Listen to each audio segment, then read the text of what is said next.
What's up, subscribers? We're here with another LittleBigPlanet Team Pick review. We've got some interesting levels this week with some really old levels as well. But first off, we're going to look at Splash Beach by AlpiPynnonen. And in this whole week's team picks, they all seem to have some sort of like a summary theme, or 2 out of 3 anyways. This was the first one. It had a really nice, cute looking beach seaside kind of theme. Had some nice little animals featuring throughout, as well as the sun and moon were like quite interesting characters. I particularly liked actually the use of squid platforms in like the squid tunnel, and I found all these characters or animals were quite cute, and they sort of made the level a bit more enjoyable and likable. They had a really nice bit. My favourites were the whale spreading out the floaty fluid. That was a very nice touch and good use of floaty fluid. And these parasol platforms that were there were actually quite a nice touch as well. Tortoise, the whale, my favourite stuff, and these parasol obstacles, which looked very nice. Overall, it was actually quite simple looking. It wasn't all too polished, but it's still, you know, all these character bits actually made it look more interesting and intriguing, and you know, it made it feel less bad, as it were, if it was just a very standard unpolished looking level. There were lots of fun little bits thanks to those characters around it. So a nice little level there in the Splash Beach. It did feel a bit weird in some places, obviously in like the sky and the sun bit, cloud bit seemed a bit awkward, but otherwise it's still very nice. And then we go on to a much more polished kind of seaside theme, which is Crab Island by Patrica 73. This had a little fun little intro, the ship crashing in, had lots of like cute crabs nicely worked in throughout. Some was just as obstacles, some are actually just decorations, so it was nice to see the actual mix between the two, as well as the nice mix between the two in terms of the crabs. There's also a nice mix with actually being above water and underwater as well. And I really liked these cannon obstacles. They were one of my favourite parts of these. Kind of wish there were a few more of them. But overall, you know, the mix between underwater, overwater was nicely done by Patrica 73. Loved the variety of the crabs actually posed. You know, they weren't all just exactly the same obstacle or exactly the same kind of decoration. They actually were done slightly differently throughout, even though they looked technically the same. So that was really cool as well. And felt a little actually short, I think, because I feel like some bits could have been better, like these sort of bamboo fence bits. I feel like probably could have been better. I'm not quite sure what you would have put in there, but these parts, like this whole bamboo backing, just felt a bit lacking in my opinion. But I liked the end as well, where a nice way where we collect all the keys, a nice way to incorporate that to the score bubbles, the special prize bubbles. So nice team pick there. Next up we have A Respectably Russian Adventure by skullerfin. This again was quite a very basic looking level, kind of like the LBP 2 kind of style, with an extra depth in the decoration layers. But still, there were small little bits about it, as well as the obstacles, that actually made it look much more likable and more interesting. Especially, so one of the things that I liked a bit more was at the beginning, where it looked very basic and simple, but then, you know, suddenly we had like parts or obstacles or parts that helped you progress, like bounce patches move into place when you need them to. So that was very nice. A little addition, makes it seem more interesting rather than just purely basic. And my favorite obstacles was sort of that fire pipe obstacle, and just the general use of the pipes actually was nicely done in this. So that was actually quite good. I also liked the final sort of chase obstacle.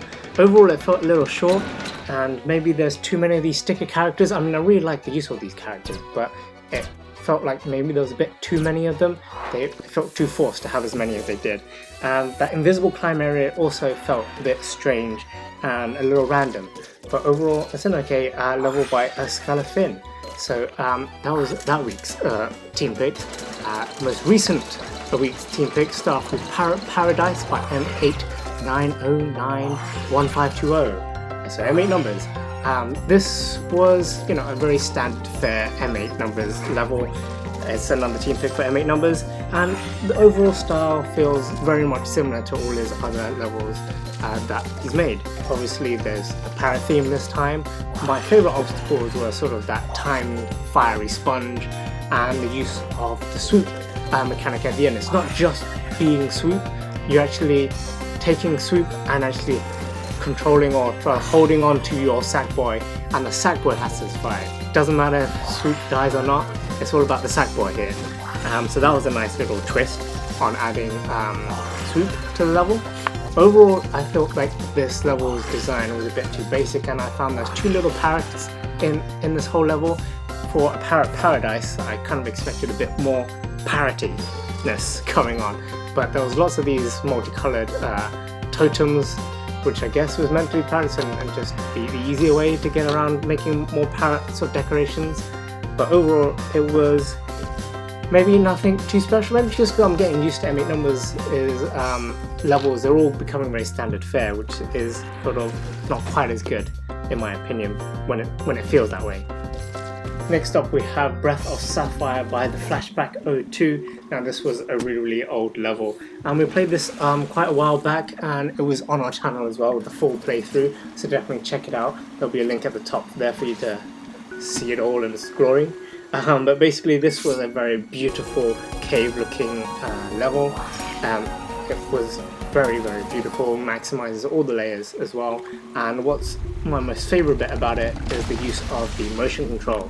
So it uses the motion as to represent like making an earthquake, and it brings down obstacles like rocks and stuff and brings down walkways. So that was actually really cool. It was a little underutilized, used very little, but that was really cool. I would like to see it more of that bit used.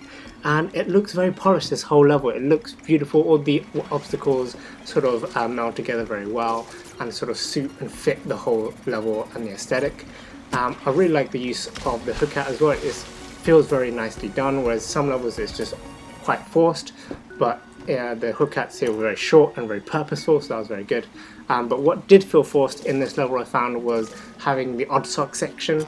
This was obviously at the beginning, near the beginning of LBP3 where odd sock was new, and it just didn't feel very flowy in my opinion, and the obstacles weren't quite as polished, nowhere near as polished at least as the beginning part, but overall still a very great level. And then finally we have a really epic adventure. This is called Adventure of Flow by Ramon234567. It's a Sonic inspired level, as you'll be able to see actually just from playing through it, with an original protagonist. It's quite a unique style level in LBP. It's got great power up, got double jumping, you can roll around, and you can slam down as well. Overall it has a few bugs at the moment, but Ramon23457 is actually on our Discord and he's told us he's working on a patch, so stay tuned for that actually. It'll be very cool, and he's also going to fix up the actual map because at the moment it looks very dull. Overall there's 7 stages, all with different themes and all with different bosses, and it's really cool. I really loved them. My favourite parts of the adventure were sort of the squid boss battle, the final boss battle, and the hammer boss battle. Those were the boss battles that I loved the most. But in terms of the actual level leading up to the boss, all of them are pretty much equally pretty awesome in my opinion. The obstacles in there, they were like speed trapdoors, nice flowing stuff.